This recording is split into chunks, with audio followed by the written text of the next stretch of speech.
Today we're having a conversation with Seanan Clucas. We talk about his journey in football, the changing landscape of the Irish League, and the changes in his personal life over the past couple of years. I'm Jonny Frazer, and welcome to the Players Lounge. I know myself when I used to come home, you almost put that persona on to say you're a footballer. You feel like you have to live up to that expectation.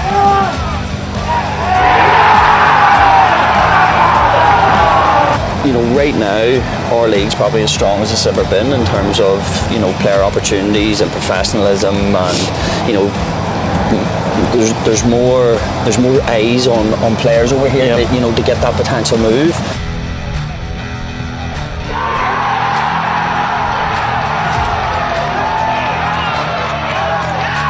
I was unhappy being home, and I was happy obviously being around my family and friends again, but it was that sort of projection of, you know, I'm so close to making it but didn't actually make it.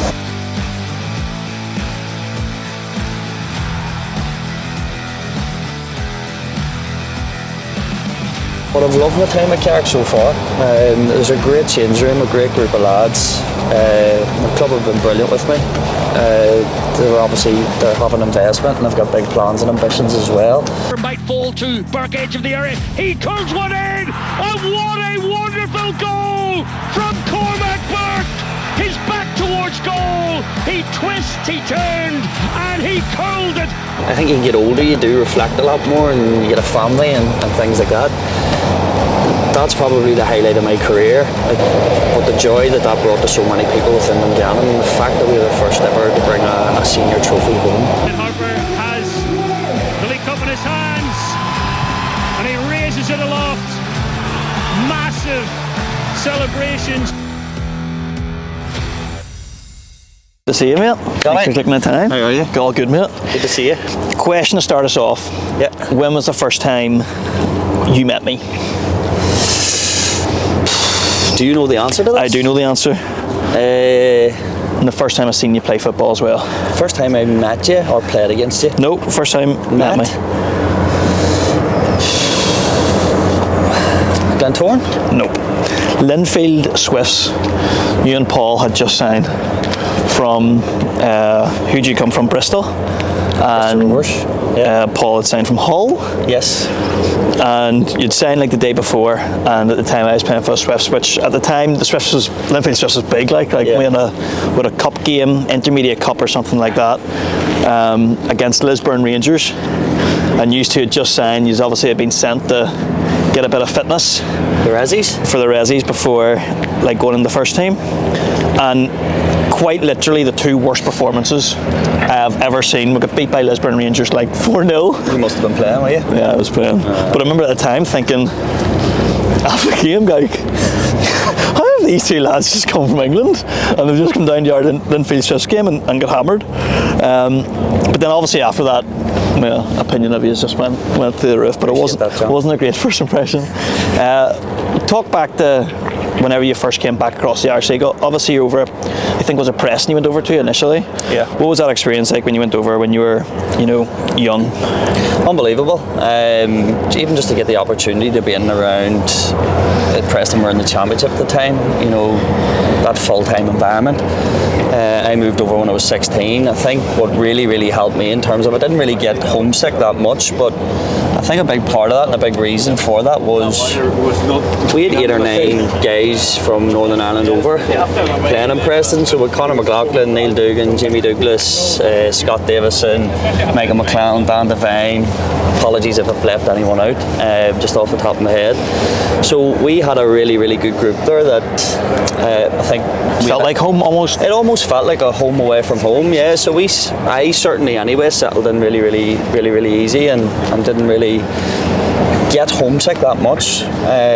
But it was an amazing experience. I'd done 3 years there, so I'd done my 2 year scholar and 1 year pro, and enjoyed every minute of it, yeah. And then when you went into kind of like first team football across the water, like I remember when you signed for Linfield, the year before you had played like games for Bristol Rovers in their first team regularly.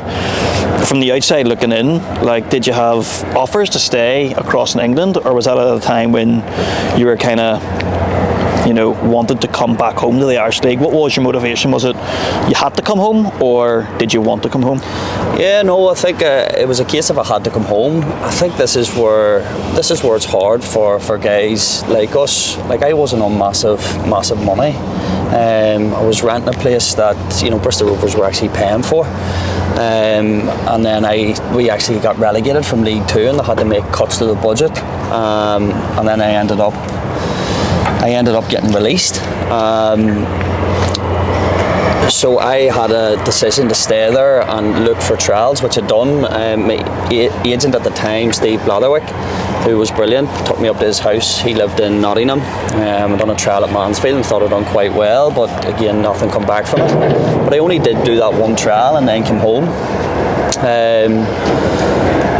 I think it's tough. It's a tough sport because it's ruthless. You can be hot property 1 minute, and then you could be, especially when you're not from there. Like, if you were, I don't know, living in Manchester, you could maybe stay at your parents' house. You're living there anyway, and get yourself in and around the trials. But the fact that where are you going to stay, no income, and going to trials like that. Yeah, exactly. And I think people have this perception. Whenever you go to England, you're on massive money. It's not the case. I mean, when I was a scholar, I was earning £55 a week at Preston. Yeah. Do you know what I mean? So I was actually having to get, my mum and dad would have sent me money just to sort of facilitate, being able to go and do things and, buy things, and, I was very, very lucky that way. But like I say, people have that perspective when you go to England, you're on massive money, when it's simply not the case. Especially when you're going up through a scholarship, because it's all capped, so you can only earn so much. Now, when I was at Bristol, I was on decent money there, but again, it's not decent money that you have a year or two when you can sit back and do nothing and relax after to try and find yourself a new club. Yeah. So no, it was tough. It was tough coming home. It was tough actually.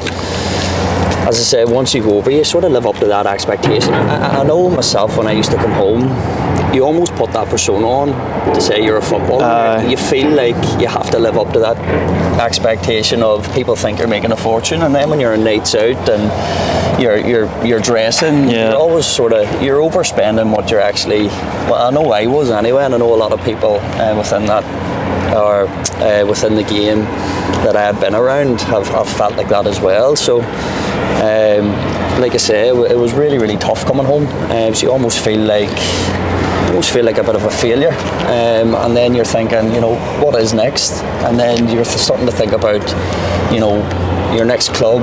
You're also starting to think about work. Are you going to get a job? You've never worked a day in your life, so you've all those challenges to face. It's again, you're relatively young as well, so. Did you feel when you were coming home to Linfield, did you think to yourself, a few good years here, another move away, another move to someone, or were you, when you came home, did you start thinking, like you said, was that in your head the end of your attempt at being a professional footballer? No, I still had belief that I could go back across. I think I came home when I was 21, 22. But you have to go and you have to perform. And I think I came home I came into Linfield, and I've said this many times, I probably underestimated the league massively. Underestimated the quality in the league. And again, I was probably in a headspace too, and I only realised this now looking back in my career, where I was unhappy being home, and that I was happy obviously being around my family and friends again, but it was that sort of projection of, I'm so close to making it but didn't actually make it. Never really, and then having to go and find a job. So it was a mixture of everything for me. But like I say, I only really dissected that and knew where I was at by years later. And looking back at that time in your life. Absolutely. What so when you first came home, all the time, we used to see it all the time, especially with Linfield would always end up signing, the boys that were coming home normally would have went to Linfield, but so many times you've seen players that have come home from across the water and have struggled, like you said, with that quality. If you were 16 again And the two options that were presented to you were, go to press and try and make it as a scholar, go across and do that, or stay at, say, I don't know, Linfield or Larne, one of the academies, try and break into the team at 17, 18, have a couple of years, and then the other pathway is getting a move, say like Paul Smith done, like Gavin White done. Like previously, the answer would have always been, the league wasn't strong enough, the answer would have always been, go to England early, go as soon as you can. Yeah. Do you think there's maybe an argument now for talented young players to stay in the country and try and break into the league, our league first, and then let that catapult them on? Do you think that's a better option, or would you still say going across to England? No, yeah, 1,000%. And I suppose it depends on the individual as well. One of the big things, I mean, if you're looking at it from that perspective, right now our league's probably as strong as it's ever been in terms of, player opportunities and professionalism, and there's more eyes on players over here, to get that potential move. And I think definitely if you're here and you make that move and you don't go as a scholar, you make that move whenever you're 21, 22, you're going in as a more seasoned pro, but you're demanding better wages. You're going over on better wages as well, which is massive. But to your point as well, whenever you tell a young lad, let's say West Ham for example, and they're offering you a 2-year scholar in it, and a 1-year pro, are you really going to let that opportunity slide to say, do you know what, I'm going to risk this and play for and at that stage you might not even be close to the team. Exactly. Like even who was the fella who went to West Ham, McKee from Linfield? He went to West Ham on a 2-year scholar. He had played a couple of games, but it wasn't like he was a regular in the Linfield team to make that decision. So yeah, I can like it. I mean, I never had the opportunity. It's quite obvious to be in that situation, but I think it would be something that you look at the people that have gone across the league, and it's great. I love seeing people that you've played against that are all of a sudden playing for Northern Ireland or playing in England. Yeah. But it seems to be, I think it's great for the league that we're now a good enough and strong enough league that you play well in our league, it's actually recognised by other clubs and other leagues to catapult you on your career. Yeah, no, absolutely, and say it's credit to the work of grassroots clubs, it's credit to the work of coaches, it's credit to the work of even women's football, the media coverage and all that's starting to get now. It's really catapulted football in general.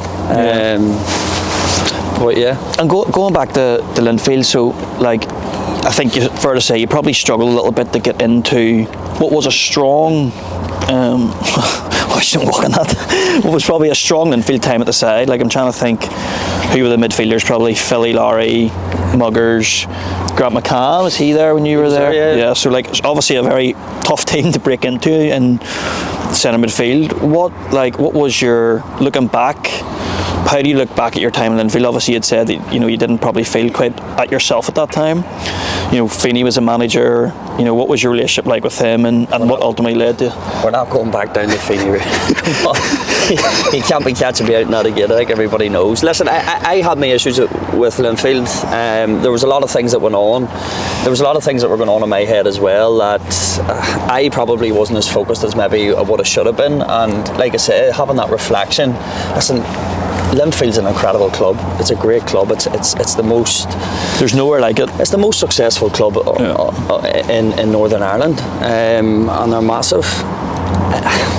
Was my head really in football at that time? Now looking back at it, it wasn't in it as much as it needed to be in terms of the demands at Linfield. And then there was other issues that were happening with me and the gaffer, and it just didn't work out for one way or another. Well, you as well have played for a number of clubs, as have I. There is really the demands and the standards that you're held to at Linfield. There's no club like it, and everybody says once you leave Linfield it's down, and of course people can leave Linfield and go and have good careers, but certainly at no other club I've been at has the standards of winning's expected. You almost don't even celebrate winning because it's just expected. A draw and you're raging, and I think that is just why Linfield over long periods of time have continued to be successful, because it can be hard to, no other club replicates that. You obviously went, I think, to Derry City after that. Compare anytime I ever played against a team from down south was normally either like a bounce game or a pre-season game, so it was actually a chance I got to play. And normally we would get hammered, whoever it was they were playing, or they played such better football. And certainly from the limited experience that I had playing against those teams, the quality was always, a lot higher. Did you find that when you went to play with Derry? Yeah. For me personally, it was a big jump up in terms of quality, in terms of the way teams played, in terms of their fitness. Again, back then they had a lot more full-time teams. We didn't have any full-time teams then. So the standard, I still think there is a brave gap within the standard as well. But like I say, that I moved to Derry City, but again I only spent 4 or 5 months there. Did you live there while you were there? Yeah, so I had a house and I was staying up from time to time, and then there was times that I was just driving down the road and doing the travel. So I was. But again, at that point in my career, my head just was not in football. And then obviously I'd moved away then. So I did. So now looking back on it, like I say, upon reflection, it was me going to Australia was maybe that escapism of. I forgot you went to Australia. Yeah, that's right. You should have done your research. Yeah, I know. Yeah, so talk me through that then. So when you went over to Australia, did you play?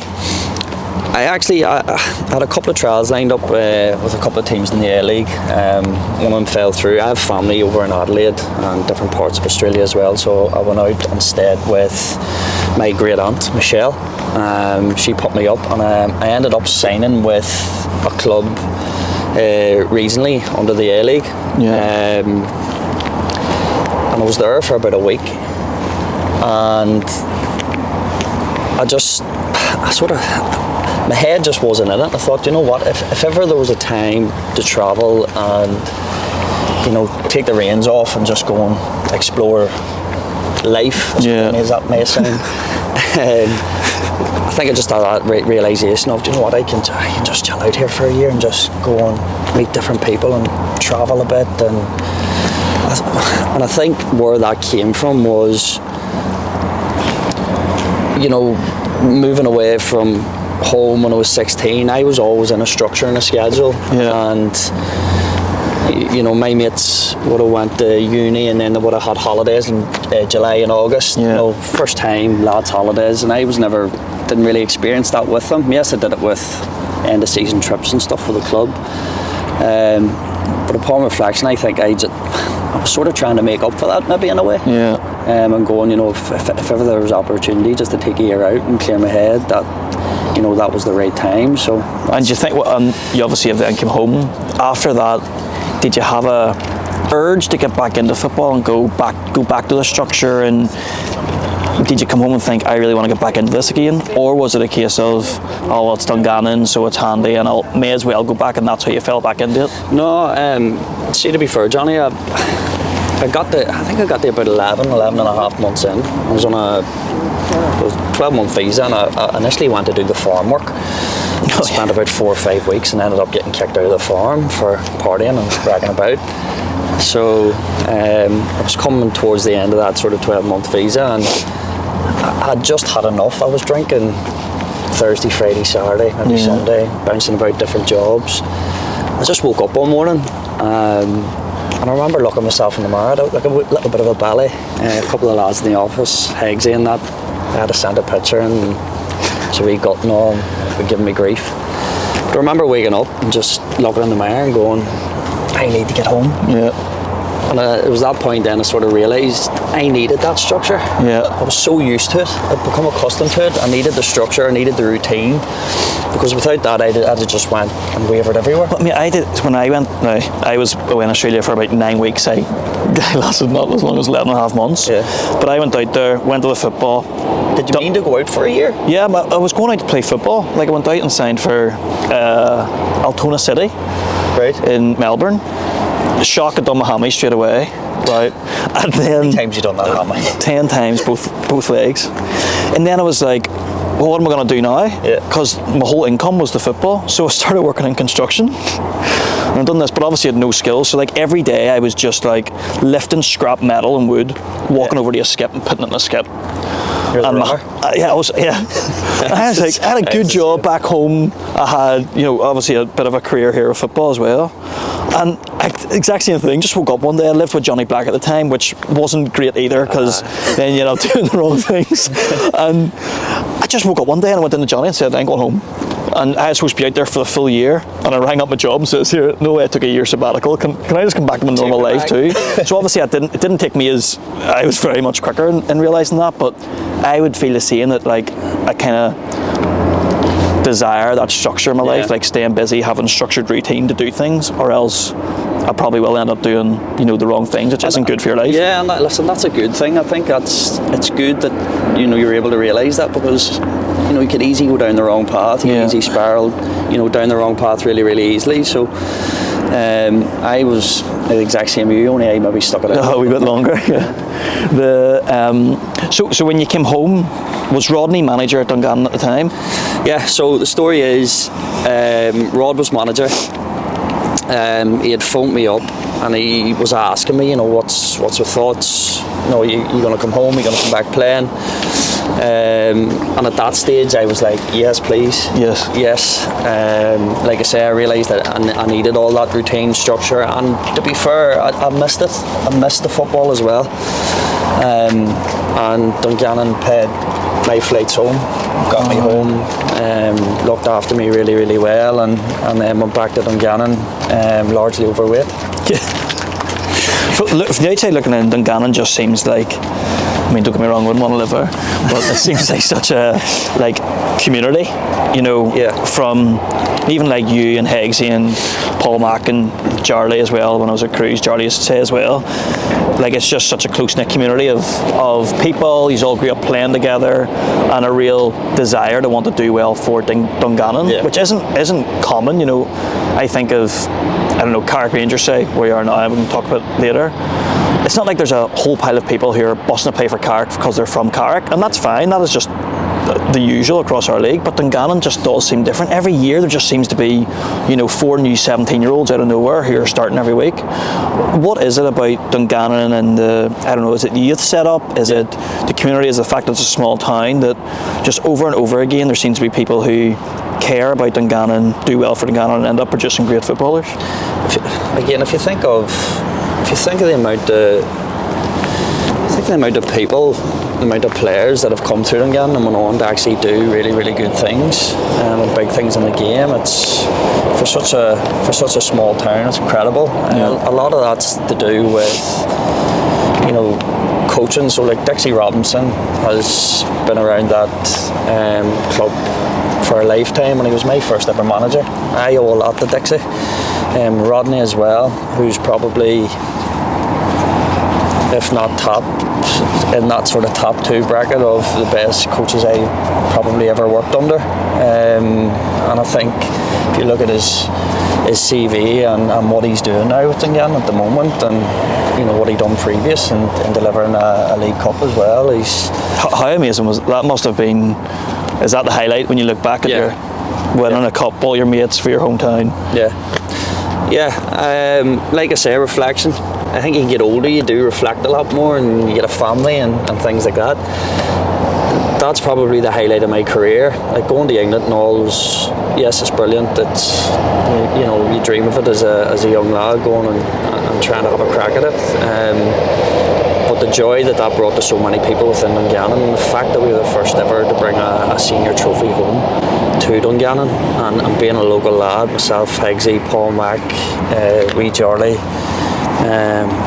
That's the type of thing in 30 years you're stopped in the street by someone, your kid, or maybe that his kids will be grown up, and you'll get stopped in the street about I was there that night we won the first trophy for Dungannon.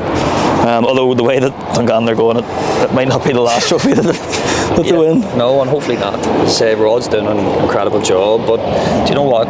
In a way, it doesn't surprise me. He always seems to overachieve, Rodney, in terms of what he does, and I think a lot of people forget, Dungannon have a really, really limited budget compared to the vast majority of clubs within the league, and I think since they've got into the top flight, Am I right in saying they've never been relegated? No, I think you're right. And you know, I've heard multiple stories, been at clubs, and people have told me themselves that they've, you know, turned down more money at other clubs to stay at Dungannon or to stay with Rodney, which again does not happen very often in our league. And I think that is like a testament to, you know, the community that's what it feels like from the outside looking in. It's a community at Dungannon, and one you're part of. It's one of the clubs I didn't play for, but the one that when you're part of, you're probably forever part of. Yeah, it's a really tight-knit community, especially around that club. You know, there's been lifelong fans there for ages now. To be fair, Dungannon don't have a massive support, but you can see I've certainly seen it grow a little bit. Yeah. And as I say, Rod's taking them on a journey now in terms of where they're sitting in the league table, and honestly I hope they push and get Europe, which is really achievable for them now. But no, what led you to obviously you went to move to Glentoran where we played together. Yeah. What then led you to that move to Glentoran? Yeah. And it's fine if the answer is bucket loads of cash. No, it's not. It wasn't just the financial side of things. Yes, to be honest, I wasn't earning that much more money from what Dungannon were going to be offering me till what Glentoran were. It was more the project. It was more, you know, Glentoran's it's Linfield and Glentoran, and it's the big two. You know, a chance to go and play for such a historic club that I felt at that time was going to go on. See, it was exciting at the time. It was so exciting, and I know it never sort of amounted to that.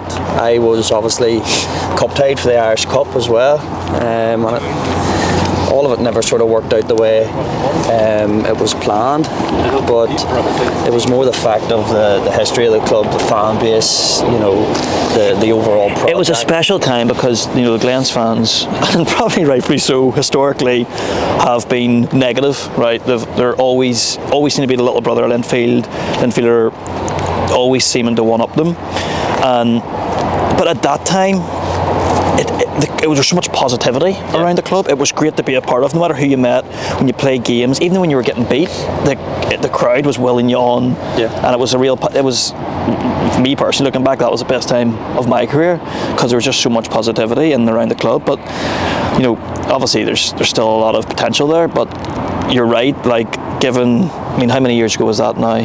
5, 6? When they had been bought over, they have not got the success that, you know, had hopefully been planned when that happened. Yeah.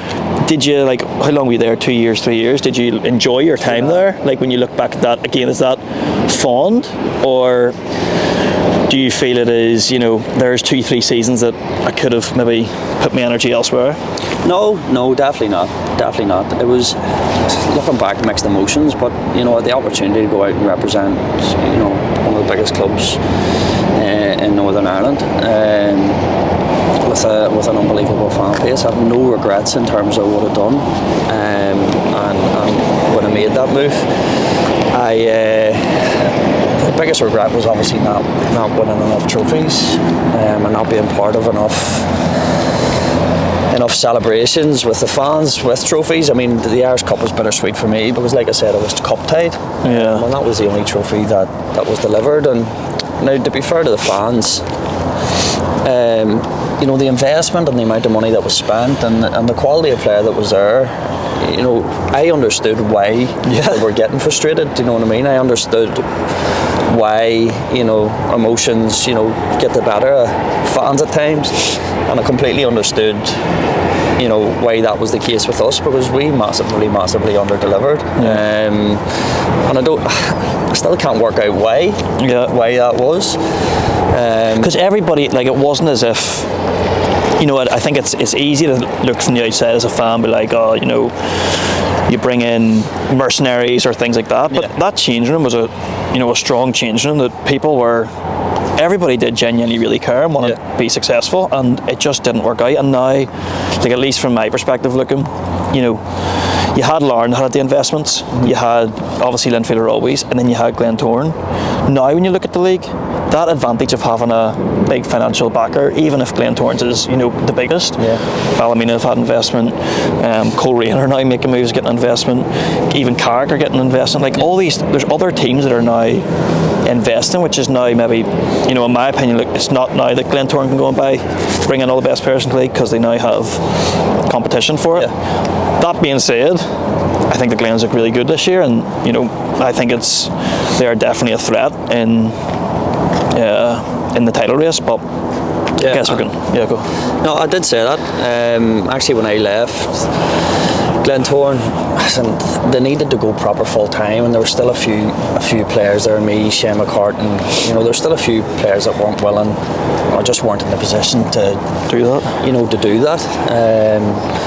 So they did go proper full time. Now when Declan came in, I knew this season that they would have a good season, based off the training, his ideas, his management style.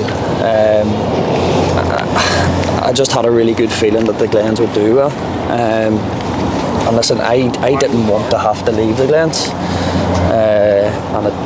So if I could have stayed, I would have. But I knew when he came in, he's potentially the right man for the job in terms of taking the club forward. Because, like I say, they're a sleeping giant, as a lot of people say, and they do deserve. The fans definitely deserve a lot more trophies and a lot more success than what has been delivered, in the past number of years. It'll be interesting. Like more and more teams are going full time now. Like you said, like I remember when I was leaving Glentoran. Not that I've played much, but I would have stayed if I could have, even though I didn't play all the time. In fact, hardly ever played, but I loved being there. And I remember talking to Mick and saying that they were moving the training, every day. I can't remember what it was, maybe every day from 9 to 10:30, and I just couldn't do that with my job, and like that was ultimately more important for me than from a career. Yeah. It'll be interesting, like as more and more teams go full time and we do this, there's going to be more and more people who. Is there going to be a team maybe that isn't full time that can gather up all the best players of the fellas that have jobs and other careers and maybe make a run at it? And I think that'll be something interesting to watch. I had a thought in terms. Me and Stephen, the gaffer, we done a teams meeting with all the broadcast, or not the broadcasters, the journalists. Yeah. And we were doing that, and it was a similar sort of question that popped up, and I actually thought, maybe why some of these so-called smaller teams that aren't full time are maybe doing better, and it's maybe a little bit more, the league's a wee bit all over the place at the moment, is because a lot of these players, like myself, like yourself, like your, for instance, Billy Joe Burns, or I'm just thinking of names off the top of my head. Yeah, like any of the top players for the past 10 years, especially maybe the ones a little bit the older side, none of them are going full time now. No. They most likely have a job that they can. So, I think that was one of the reasons, at least in my opinion, Linfield maybe struggled for a couple of years because they lost that core of the team. Jimmy, Stafford, Hawks, Andy Waterworth, Stevie Lowry.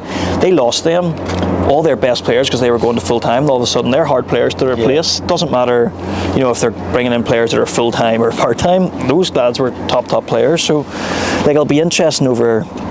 Just to see, because you're right, could someone like Dungannon, could Carrick go on and win an Irish Cup or win something just as we're in these transition years? Yeah. And then it'll also be like, I mentioned this when I was talking with Ben, but if you're again a 19-year-old and you are coming through it at Linfield, for example, and you're playing the first team and they're asking you to go full time, well, I don't know, is that the best decision to do? Are you maybe better going to go and do an apprenticeship somewhere for your life? Now again, how do you tell a 19-year-old to don't take the contract and go and do an electrician apprenticeship? But it's just something, and hopefully that I know of something that Carves of the PFA has mentioned before, but it's just something that it'll be good to make sure that people who are going full time and starting off in our league are also set up for success in their life, because like you said, it's not something you're thinking about your job when you're 19, 20. It is. It's really, really hard, and again, to make that sort of decision to educate yourself as well as putting yourself into full-time football, I believe personally, right, I overachieved in terms of getting across the water. That's what I think personally. But I wouldn't have got there if I didn't not sort of.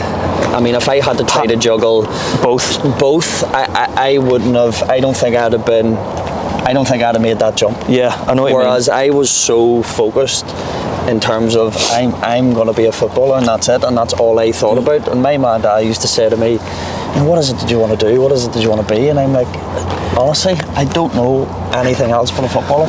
And I think that's what got me to where I got to. Yeah. And in terms of it helped you overachieve. Overachieved in that aspect. But if I had tried to balance both, I personally think that I wouldn't have done as well. See, when I look back, I did an apprenticeship when I left school, and part of my apprenticeship meant I had to travel to England once a week, once a month for a week. So every month I was going to be losing a week's of training. Yeah. But I was Linfield Swift, so going away for a week didn't really matter. But I remember at the time going to my dad, but I've got training on the football, and he kind of was like, this is your life, you need to do it. So I did it. So I was away, and then I ended up getting into the Linfield first team, and I can remember starting randomly in a game on a Saturday, and then Healy had said to me, you're starting on Tuesday night against Coleraine. I was like, now I'm over in England at uni in Coleraine. And no doubt that led to the fact that I wasn't able to give it everything did not help my case when I was at Linfield. But looking back, I'd never made it at Linfield anyway. Do you know what I mean? So I'm glad for me personally that I made that decision because it's done me well for my life and my career that I made that decision. And listen, it's important. Like, education's important, because when I came home, I was. I didn't have much to buy. Now, whenever you go and you do your scholarship, you do your BTEC in sport, but where does it get you? Do you know what I mean? And at that stage sometimes, and I certainly didn't, I hadn't it all figured out in terms of what I wanted to be or what I wanted to do, what I was good at. I didn't know what I was good at. Football.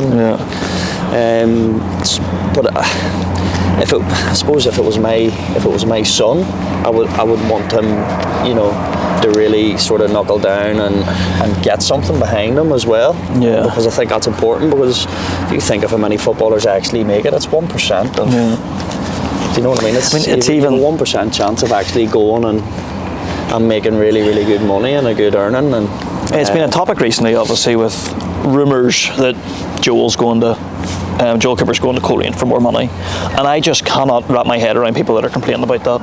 No. It's like, that's this person's full-time job, and football doesn't last forever, and it's not like any footballers here, are earning 400 grand a week. It's not like Mo Salah going to City and then you can question loyalty. This is someone's, livelihood, and after. Joel then will need to figure out what his job is and what his career was. Not just Joel, but like any player like that. So. Yeah, I think the PFA in England does I keep mentioning PFA in England does a really good job, for say League 1, League 2 footballers. When they finish, they get put through apprenticeships or trades and things like that, and I think over time it'll probably be something that our league can start to do. You love coming to work every day. Like now, this happened for me a while ago. I prefer work than I did for football. I mean, maybe that happened when I was like 23, 24. Is that how you feel now? Like, obviously you're a Carrick now. Bit of change this season with obviously Mr. Baxter coming in, and like, do you still have that same? That's probably putting you on the spot a wee bit, but like the same desire to be excellent at football, or you've a child now. You've got a really good career. Do you start to see your priorities shifting a little bit? Listen, whenever you have a child, your priorities automatically shift regardless. I mean, the older you get, I think as a footballer you're very, very selfish. Especially if you don't have a family. Like, I had my son a couple of years ago now. Melissa obviously has Theo as well, who I also see as almost like a son to me as well. And I think as the older you get, your priorities absolutely change. Do I still have the same drive to be the best in football? I don't want to say no, but I don't have the same level of focus as I did back then, because, like I say, I do. It was your only focus back then. My only focus. Yeah.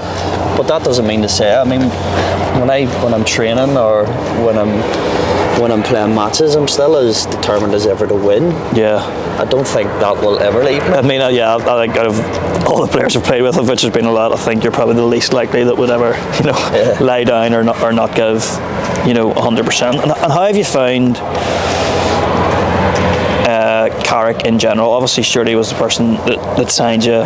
He left the club, and Stephen's come in. Had you had any, interactions with Stephen before? Had he ever tried to sign you? Had you any prior relationship? And how are you enjoying it? No, no prior relationship. Now, when Stephen came in, he did say he tried to sign me a couple of times.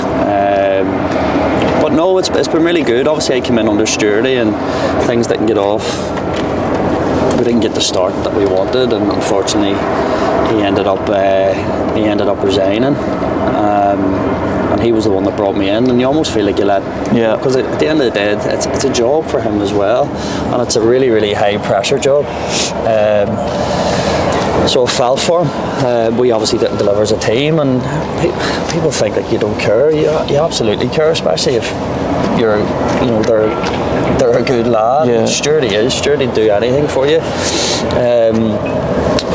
But in terms of going to Carrick, obviously, how many other part-time teams can you really go to? Finance and the money side of things helped that decision as well. Again, I'm not one to lie or try and shy away from that. That definitely helped, but it was also how close it was to home. Yeah, that wasn't a full-time team, if that makes sense, because everyone's starting to go full-time. There's not too many options kind of left. And a big thing was a lot of teams now are training 3 nights a week, which with my work I couldn't commit to. Yeah. But I've loved my time at Carrick so far. There's a great change room, a great group of lads. The club have been brilliant with me. They're having investment and they've got big plans and ambitions as well. Whether I see them or not, I don't know. But while I'm at Carrick, listen, I think you know me, Jonny. They'll get everything. They'll get everything that I can possibly give them in terms of work rate and dedication to the club. But Stephen's been brilliant. He's come in and he's sort of, I don't want to say he's old school, but he's definitely come in and just give us a real focus in terms of where we need to be and where we need to get to. So no, it's been really, really good. When I was at Carrick, it's great to see. You can really see the progression from even like professionalism across the league, and Carrick I think is a perfect example of it, of like what the minimum acceptable standards were. Like even at someone like Carrick, and there's no disrespect to Carrick, you can't spoof it. Yeah. Doesn't matter. Like everyone in the league now, you've got to be bringing your absolute like best to training. I remember complaining that there were size 4 footballs we were training with when I was at Carrick, and I was told it was big time, and I was like, what's going on here? And like now, like honestly, I think that's a funny scenario, but like all the teams, there's a bare minimum required. Wonder what's going to happen if in 3-4 years time every team's 3 nights a week, every team's 4 nights a week. Like even I played in the championship the last couple of years, and the championship was getting stronger and stronger because there's boys that are now dropping down. But I mean, to be honest, you might be retired by that stage. So that's what I'm thinking as well. I know what does happen. But again, even the money that's coming into the leagues now as well, it's people are going to have to get investment. Clubs are going to have to get investment to compete, especially if it keeps going the way it's going. And in terms of training, you see, for me, you generally have to look after yourself outside of football, whether you're training 2 nights a week or not. You still have to sort of prepare well, eat well enough, do your extra gym session, recover better. I definitely try to recover better as well, because the league is that much more professional. And see, when I wasn't able to do that anymore, that I just fell off a cliff. I always did that. Even when I was doing a club with 2 nights a week, I was always doing my own bits. It was, like you said, it's your priority. Yeah. And see, the second I kind of work and life took over and I stopped prioritising those gym sessions, I just noticed myself like I fell off a cliff. And that happens, and I think your work is very intense, Jonny, and you have a lot on your plate and a lot of responsibility. So again, it can happen, and again, the older you get and the more responsibilities you have within your job and your role, and as a parent, and taking kids to training and lifting them. It's not as if you mean to plateau like that. Yeah, it's not like you're going, stuff this. Yeah. It's just life gets in the way. Yeah, absolutely. Do you see Carrick being your last club, or would you like to finish at Dungannon? Dungannon, yeah. I'd love to. Whether that's an option. They might be league winners by then. You might not be what they want. Whether that's an option or not, again, I don't know. You need to see the circumstances, and again, we can't sort of predict the future. But ideally, I'd love to. I would love to. So. Feel like be good. You, Charlie. I know Higgs is retired. Maybe Paul Mack. Just he's all kind of last dance. Fingers crossed. You never know. You never know what the future holds. And so for now, I really want to focus on another 2.5 years in Carrick that I want to give me all to. And again, I'm 32 now, so. So you're only one bad injury away from retiring, or my legs might be telling me that. Clucas, come on, wise up, son. Pack it in, and then again, your priorities can change with work, your family. So I don't know, but listen, ideally I've always said I would love to finish at Dungannon, and listen, if it's an opportunity that presents itself at the time, I would love to. Yeah. Brilliant. Well, look, Seanan, thank you very much for taking the time. Thank you. It's great to catch up, and all the best. Good to see you. We're going for the rest of the season. 100%.